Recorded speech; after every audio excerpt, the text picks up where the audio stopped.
Hello friends, welcome to ஜிஜிஸ் day book. இன்றைக்கி நாம் ரெஸ்டாரண்ட் ஸ்டைலில் மட்டர் பன்னீர் மசாலா ரெசிபி தான் பார்க்க போகிறோம். ரொம்ப டேஸ்டியாக ரொம்ப குயிக்காக செஞ்சிடலாம். ஃப்ரெஷ்ஷான பட்டாணியையும் பன்னீரையும் வச்சு செய்யக்கூடிய இந்த கிரேவியை சப்பாத்தி, ரோட்டிக்கு, ரைஸ்க்கு கூட நல்ல காம்பினேஷனாக இருக்கும். நீங்கள் ஜீரா ரைஸ் எல்லாம் பண்ணிங்கன்னா இந்த கிரேவியை சைட் டிஷ்ஷாக வைக்கலாம். இந்த மெத்தடில் ட்ரை பண்ணி பாருங்கள், கண்டிப்பாக ரெஸ்டாரண்ட் டேஸ்ட்டில் இருக்கும். அதுக்கு நான் கேரண்டி கொடுக்குறேன். சரி வாங்க இப்போது செய்முறையை பார்க்கலாம். முதல்ல ஸ்டவ்வில் ஒரு பேன் வச்சுக்கலாம். அதில் 2 டேபிள் ஸ்பூன் அளவுக்கு எண்ணெயை தாராளமாக ஊற்றிக்கலாம். எண்ணெய் நல்லா சூடாகணும். நல்லா புகை வர வரைக்கும் சூடானதுக்கு அப்புறமா நம்ம கட் பண்ணி வச்சுருக்கிற பன்னீரை சேர்த்துக்கலாம். இந்த முறையில் நீங்கள் பன்னீரை சேர்த்து ரோஸ்ட் பண்ணுறதால பேனில் ஒட்டாமலும் இருக்கும். அது மட்டும் இல்லை, நிறைய எண்ணெயையும் குடிக்காது. நல்லா கோல்டன் ப்ரௌன் கலரில் ரோஸ்ட் பண்ணலாம். பாருங்கள், கொஞ்சம் கூட ஒட்டி இருக்காது. நான்ஸ்டிக்குன்றதால மட்டும் இல்லை, இந்த மெத்தடில் நீங்கள் செஞ்சிங்கன்னா எந்த தவாலையுமே நம்ம பன்னீரை ஈஸியாக ரோஸ்ட் பண்ணலாம். ரோஸ்ட் பண்ண பன்னீரை மட்டும் எடுத்து தனியாக வச்சுக்கலாம். இப்போ ஒரு கிண்ணத்தில் நல்லா கொதிக்கிற தண்ணியை ஊற்றிக்கலாம்.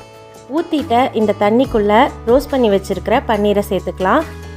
இந்த மாதிரி சுடு தண்ணியில் ரோஸ்ட் பண்ண பன்னீரை போட்டு வைக்கிறதால கிரேவி பண்ணதுக்கப்புறமா ரப்பர் மாதிரி இல்லாமல் ரொம்ப சாஃப்டாக மசாலாவும் இறங்கி பன்னீர் சாப்பிட்றதுக்கு ரொம்பவே நல்லாயிருக்கும். ட்ரை பண்ணி பாருங்கள்.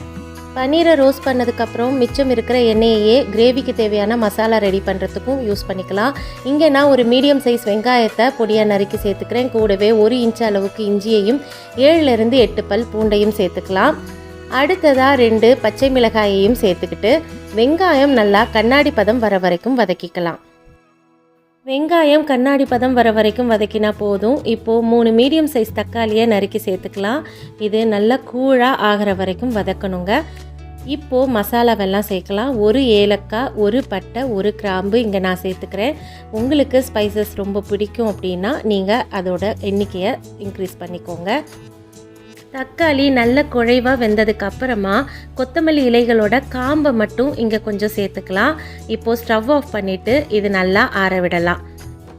இது ஆறுற வரைக்கும் கொஞ்சம் நேரம் வெயிட் பண்ணலாம். இப்போது இந்த கிரேவி நல்ல ஒரு க்ரீமியான டெக்ஸ்சர் வரத்துக்கும் ரெஸ்டாரண்ட் டேஸ்ட்டை அச்சீவ் பண்ணுறதுக்கும் இங்கே நான் 3 டீஸ்பூன் அளவுக்கு ஃப்ரெஷ்ஷான பால்லேருந்து எடுக்கப்பட்ட பாலேடையை சேர்த்துக்கிறேன். அடுத்ததாக 6லேருந்து 7 முந்திரி பருப்பையும் சேர்த்துக்கலாம். இதனால் கிரேவி நல்ல திக்னஸாகவும் டேஸ்ட்டும் நல்லா ரிச்சாக இருக்கும். இதை நல்லா நைஸாக தண்ணி சேர்க்காமல் அரைச்சிட்டு வந்து தனியாக வச்சிடலாம். இப்போது ஆற வச்ச வெங்காயம் தக்காளியை சேர்த்து நல்லா நைஸாக பேஸ்ட் மாதிரி அரைக்கலாம். இதுக்கு கூட தண்ணி எதுவும் சேர்க்க வேண்டாம். அடுத்ததாக ஸ்டவ்வில் ஒரு கடாய் வச்சுக்கலாம். அதில் 1 டேபிள் ஸ்பூன் அளவுக்கு வெண்ணெயை சேர்த்துக்கலாம். கூடவே 2 டீஸ்பூன் அளவுக்கு எண்ணெயும் சேர்த்து நல்லா வெண்ணெய் உருகிற வரைக்கும் வெயிட் பண்ணலாம். இதில் 1 டீஸ்பூன் அளவுக்கு சீரகம், கூடவே ஒரு வரமிளகாயையும் சேர்த்துக்கலாம். அடுத்ததாக ஒரு பிரிஞ்சி இலையை சேர்த்துக்கலாம். கூடவே 1 டீஸ்பூன் அளவுக்கு கோபுரமாக காஷ்மீரி மிளகாய் தூள் சேர்த்துக்கலாம். அடுத்ததாக 1/4 டீஸ்பூன் அளவுக்கு மஞ்சள் தூள், 1/2 டீஸ்பூன் அளவுக்கு தனி மிளகாய் தூள். இந்த ஸ்டேஜில் ஸ்டவ்வை நல்லா லோ ஃப்ளேமில் வச்சுக்கோங்க.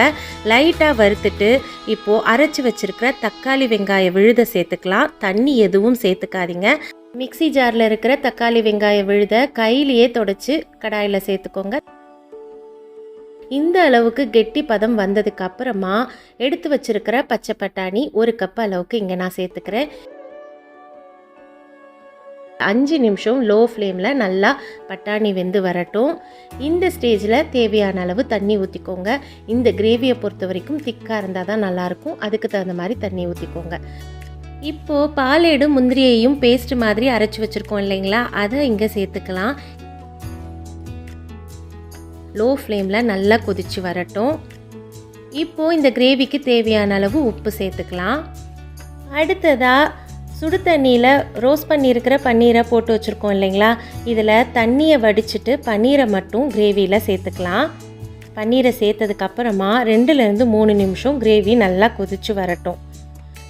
இப்போது 1/2 டீஸ்பூன் அளவுக்கு கரம் மசாலா, நல்ல பொடியாக நறுக்கின மல்லி இலை, 1/4 டீஸ்பூன் அளவுக்கு கசூரி மேத்தி எல்லாத்தையும் சேர்த்து நல்லா கலந்து விட்டு இறக்கினோன்னா நம்மளோட பன்னீர் மட்டர் மசாலா ரெடி ஆயிடுச்சு.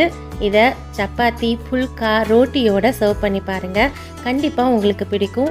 உங்களோட ஃபீட்பேக்கையும் எனக்கு கண்டிப்பாக தெரியப்படுத்துங்க. கண்ணை காட்டு போதும் நிழலாக கூட வாரே, என்ன வேணும் கேளு, குறையாம நானும் தாரே. நச்சுன்னு காதல கொட்டுற ஆம்பல ஒட்டுறியே உசுர நீ நிச்சயமாகல சம்பந்தம் போடல அப்பவுமே உசுறு நீ அம்புல வெதச்சு என்ன நீ பறிச்சாயே.